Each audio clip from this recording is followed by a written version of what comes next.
Hello everyone, Steve here, back again with another tabletop baseball video. This is actually my second attempt to record this video. The first attempt was interrupted by my cat. He and I are batching it this week, and so he's requiring a lot of attention from me, and my wife is not here to distract. So I'm here to talk about a version of tabletop baseball. A version of time travel baseball. I don't think it's actually a different version per se, but an expansion of some materials related to the time travel baseball game. There are a lot of videos out there about time travel baseball. I don't know that I've made one specific to time travel baseball myself. And I'm not going to try to explain too much about the game today.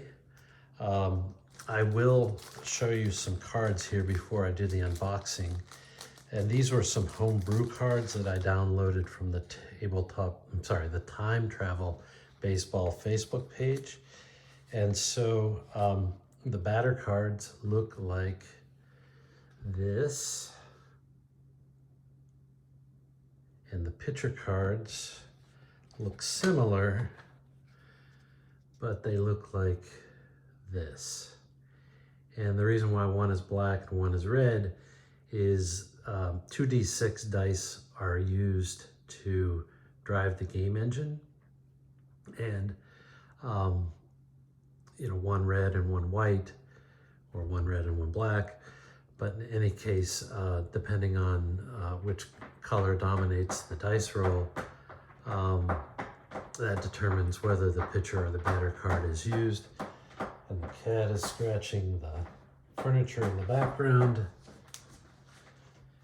Sorry for that. What I was going to say, two things, is at its heart, time travel baseball is a 50-50 game engine. And I guess the other thing I was going to say is, I don't know if you can tell for scale, but these cards are not very big. They're maybe 1.5 inches or 2 wide and maybe 2.5 to 3 inches tall. There's my hand for perspective.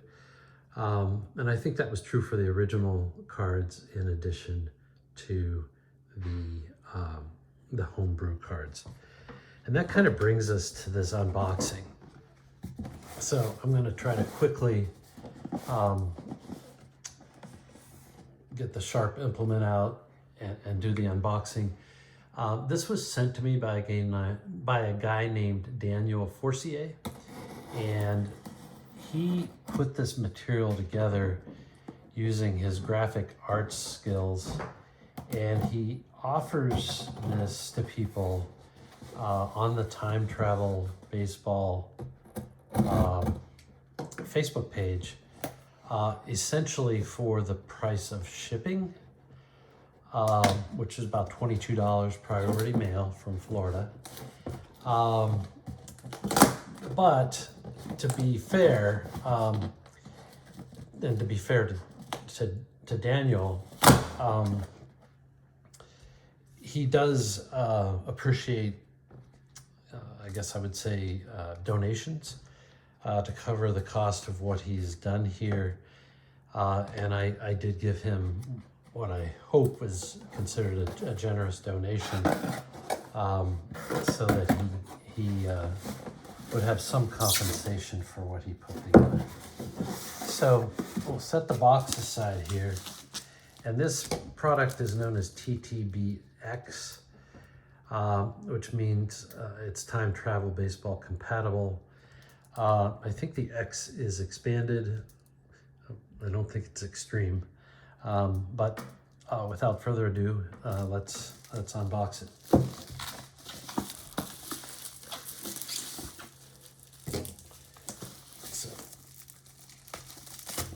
So nice bubble wrap here surrounding the box. Very stubborn bubble wrap, actually. Guess I'll have to bring out the big guns.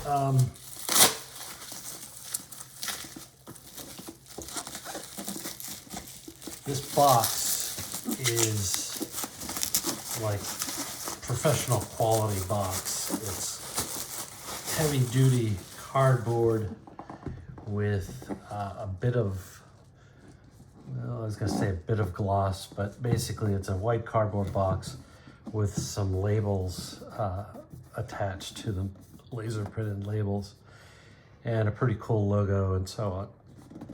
So, what's inside this box? I don't know. We will find out.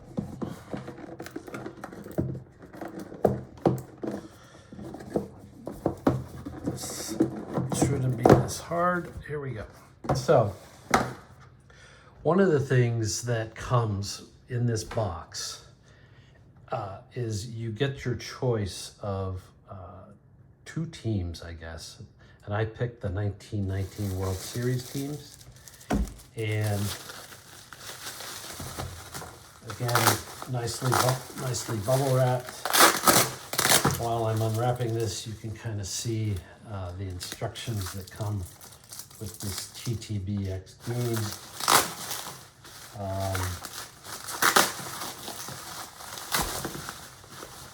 So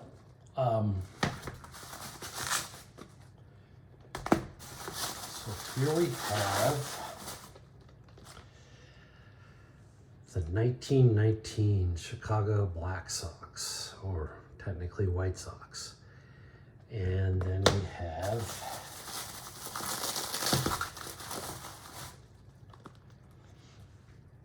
the 1919 Cincinnati Reds. And these are in cool card cases. The cards are bigger, quite a bit bigger than the homebrews or the originals. As you can see, they're about playing card size, I guess I would say. The other thing you get, and I can't remember if this is automatic or not, but what was included in here in my set was the 2016 Cubs and Indians, which was the first Cubs World Series win in decades, of course, and an exciting World Series nonetheless. I happened to be in Chicago watching Game 7 in a bar the night that the Cubs won, so that was kind of interesting, even though I have no particular rooting interest for the Cubs one way or the other. It was fun to be in that atmosphere. So before we dive into the paperwork you see behind us here, I'm gonna open up these cards. Oh, wow. So what Daniel does with his skill set is he creates these beautiful cards. They're still the same format as any general time travel card, but he adds a lot of color. He adds team logos, a few statistics, and so on. And so, that makes for a really nice set of cards. And this is like a team cover card. So it's single-sided. The other thing he has done here, which is quite amazing, is he's put these cards in plastic baseball card holders, and the cat has made an appearance. This is just amazing quality and probably a lot of work for him to put together. Here's another example of some additional cards. As far as I know, oops, there's the cat. As far as I know, these cards are completely compatible with time travel baseball and use the same mechanisms to put the cards together. Get the cat out of the way here. Let's see what is in here. So introduction, acknowledgements, fielding score, wild cards, player usage, reliever usage, pitcher fatigue, getting shelled. designated closers, and TTBX with previous sets. So that's some discussion probably of time travel compatibility. The cat is very interested, and this is going to make this video a little problematic at this point.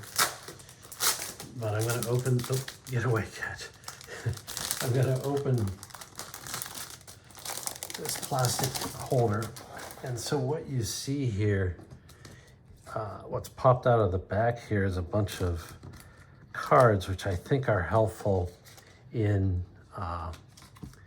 understanding the basic rules of time travel baseball. You know, time travel baseball, in a sense,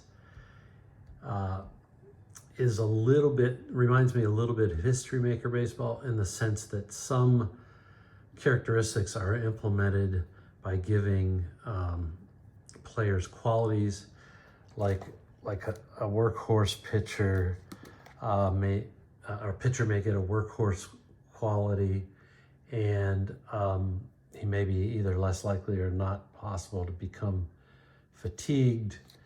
There are hard luck pitchers, which I think cause certain results to be worse than they otherwise normally would be. Some information on usage of players. Pitcher can be an ace pitcher, and that has certain meanings. You can pause the video if you want. It can be a tough pitcher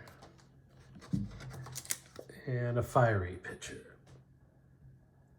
So again, that's all used as it relates to the game engine. Now here you have printed on,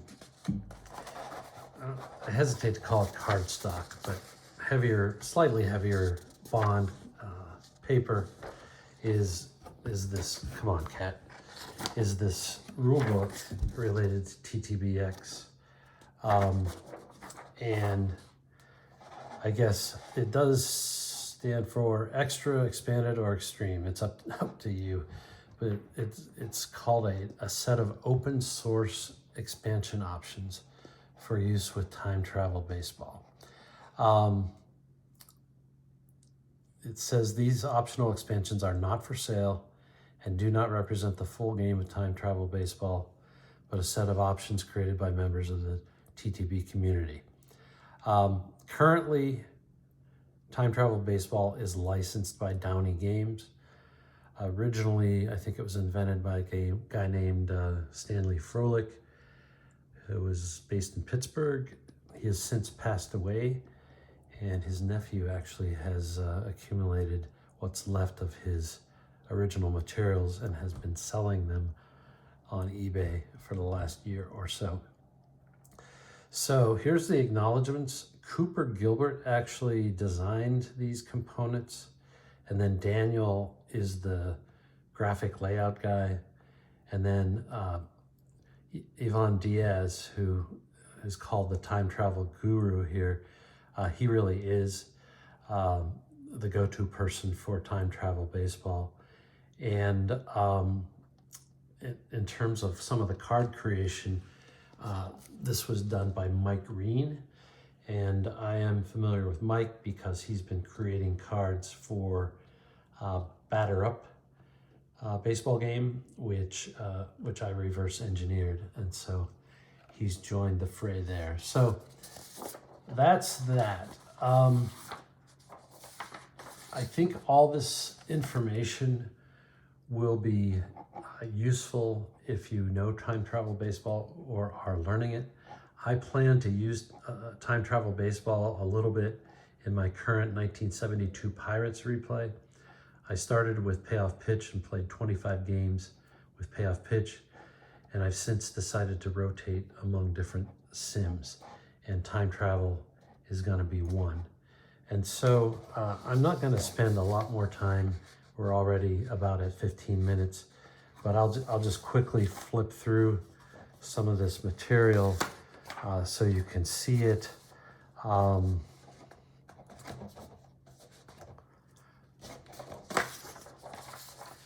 Reliever usage, pitcher fatigue, some cross-era information, which time travel was trying to accomplish since its outset. Getting shelled, time travel baseball always had a kind of a rule of fives, fatigue rule, and I kind of use that to some extent in my replays. One of the things I do use is once the starting pitcher has faced the leadoff batter for the 5th time, it's at that point or immediately after that point that he's considered fatigued. They have some rules apparently about closers, using these options with previous card sets, which is kind of useful. And then there's a lot of charts in time travel baseball, and base runner advancement is taken care of, I believe, on this runner reaction chart or table. And it looks like TTBX has its own version of that, and I think there are embedded in that basic and advanced versions. Some special results, which are pretty normal, coming right off the player card, and what you need to do to resolve those, and some optional rules that they've come up with. Got a hit and run chart, some infield and outfield placement charts, a base stealing chart, a bunt chart, stealing home and bunting for a hit, some usage rules,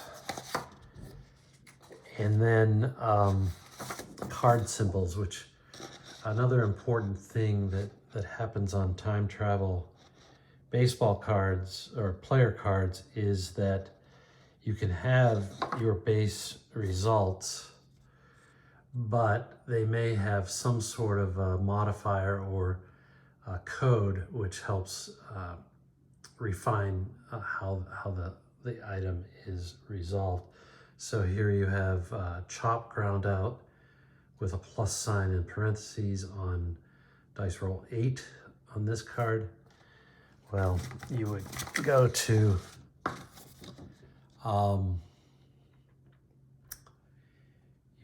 this chart, I guess, up at the top and interpret that. That may or may not have been an accurate example, but that's what you do.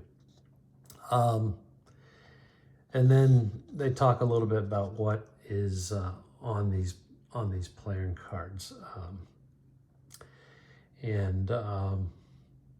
so yeah, it's obviously compared to the original game. These new cards are, at least visually, a great enhancement over the originals. I've seen some people actually put player pictures on the cards. That may or may not be useful or permissible, depending on copyrights and licensing agreements and so on. But this is not for sale per se, so I guess we get around some of that. So that's really it. Thanks for watching.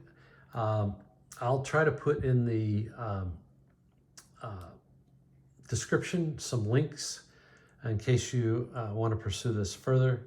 And good luck. Let me know in the comments what you think. Take care. Bye.